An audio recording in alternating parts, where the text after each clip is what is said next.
Hello, and welcome to The Deep Dive. I'm Eli Bieker.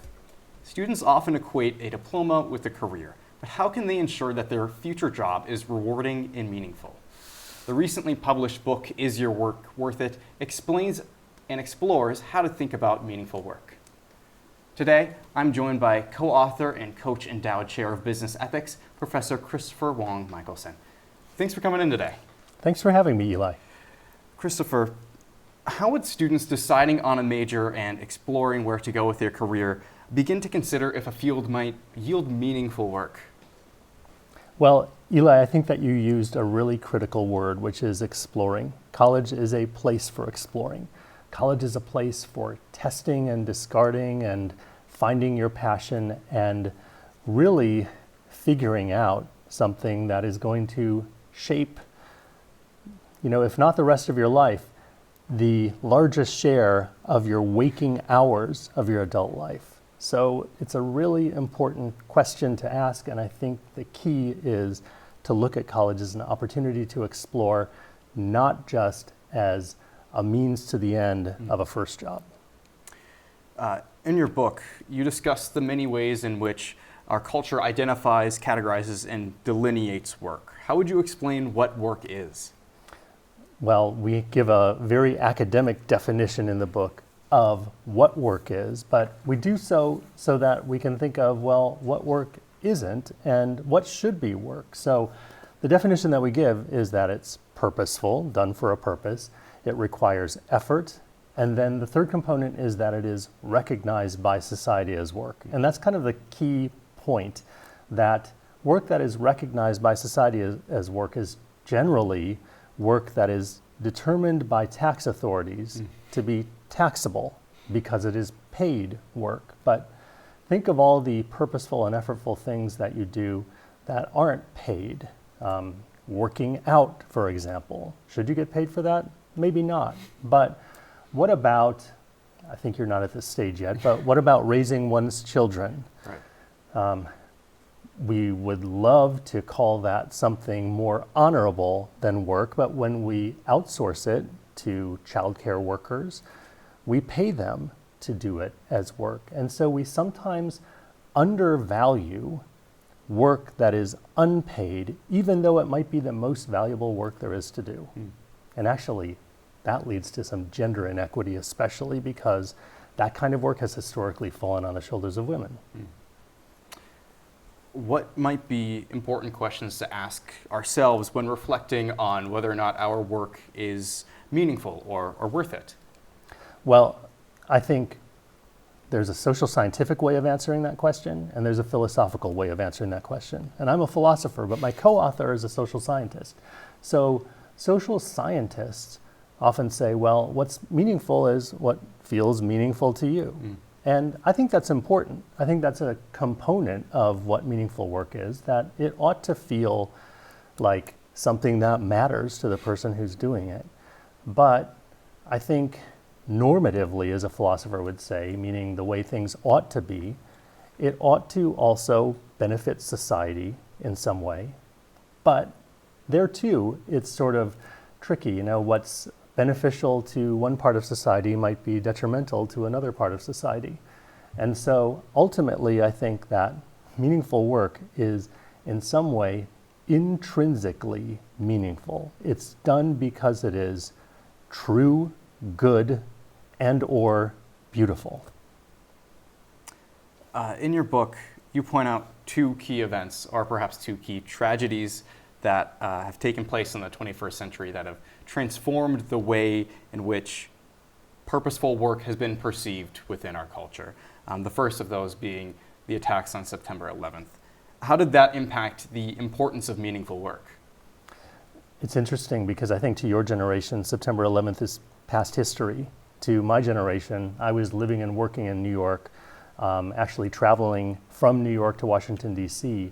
when the attacks occurred.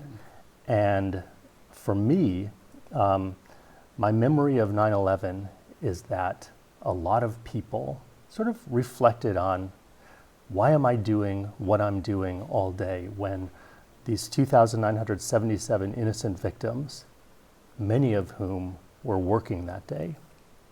died too young. And how can I honor their memory and honor my own life by doing more meaningful work? So there was an article that came out in December of 2001 in the Wall Street Journal documenting people who had left Wall Street jobs for work that they considered more meaningful. By the way, I'm not saying that Wall Street jobs are not meaningful, but sometimes they are pursued more for money than meaning. And so people went into firefighting and police work and military and teaching and so on, or just quit if they were lucky enough to be able to after 9/11. But I think the key point is that people sought meaning through work after 9/11 more than they just sought to get rid of work. And you note the COVID-19 as a second key point more recently. And how did this pandemic change perspectives on making work worth it? Yeah, so the reason that I emphasize that point about people seeking meaning through work after 9/11 is that it seems like some people during and post-COVID saw the freedom that remote work gave them, that the flexibility of that gave them, as a reason to kind of minimize the role of work in their lives, minimize the burden of the daily commute, and so on. And I think that's true of some workers who simply sought to, as the Great Resignation suggests, find more convenient work. But I think there's another story post-COVID as well, and that has to do with the important value that work can contribute to our society. We learned a phrase that hadn't been used widely since World War II during COVID-19. That was the meaning of essential work. And oftentimes, the most essential work was the riskiest work. It was performed on front lines, and unfortunately, it was also not very well compensated. Right. And so I don't think we've totally figured out yet, post-COVID, how we should adequately recognize the risks and importance of essential work. And looking to today and the future with the boom in artificial intelligence and so many people fearing the stability of their careers, how do you think this will shift what makes work purposeful? I think that there is a good reason to be mindful of the influence of artificial intelligence on work for your generation, because you're going to work alongside artificial intelligence if it doesn't take your job away. I think that there are a lot of people who are scaring people, saying artificial intelligence is going to take your work away. On the other hand, some people think that could be a good thing in the long run. If artificial intelligence does all the work for us, then we can just play golf. I'm not a golfer, by the way. And I think it would be really boring to golf all the time. More boring than it would be to go to the office all the time, frankly. So long story short, though, here's what I think. I think that artificial intelligence, as technology has always done, will make our work easier in some ways. It will displace some workers from their jobs temporarily, as robots are already doing, or data analytics machines are already doing. But it won't take away the need to work altogether. It'll make us better at it, faster at it, more efficient. Ultimately, it won't replace the most important kinds of work, which in my mind are caring work, caring for other human beings, which technology can't do as well as human beings can, and creative work. I know that AI can write a book. I still never will believe that it can write War and Peace. With this increase in efficiency of work, how can we ensure that we spend our limited time doing worthwhile things, either within our work or outside it? I'm so glad that you asked that again, because I don't think I've answered it yet, even though you sort of started with that. I would love it if you and your generation are just thoughtful about your choice of how you spend this large swath of your waking adult hours. It's just too important, and life is too short to spend doing something just for the money or just for the prestige.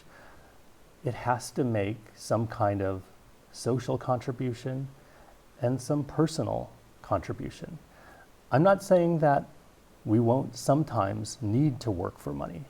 And some of us need that more than others. And that's an okay thing to do. But I think over the course of your career, I hope that money is one, but not the only reason that people work. Ultimately, I think, the reason that I spent a lot of work writing a book about work is that I think work is an opportunity to do something useful for humanity. So let's work in that spirit.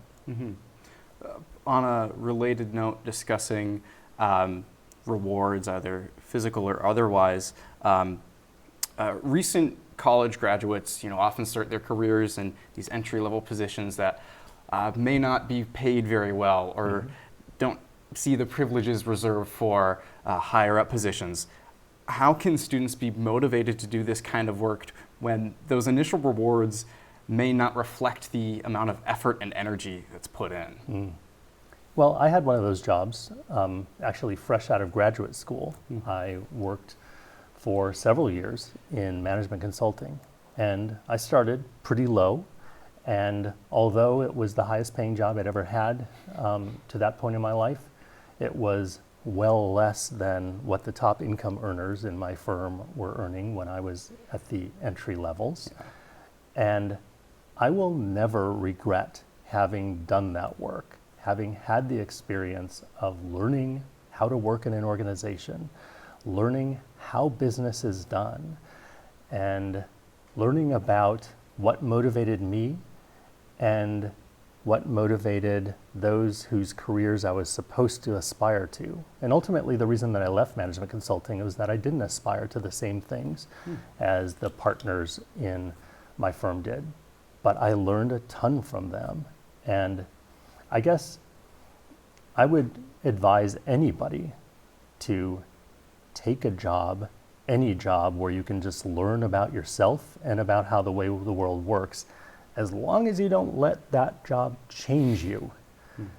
As long as you don't let it change your fundamental identity, because I could have easily sort of been drawn in by the potential for wealth and prestige, and it would have closed my mind to what I'd really gone to graduate school to understand, which was the meaning of life.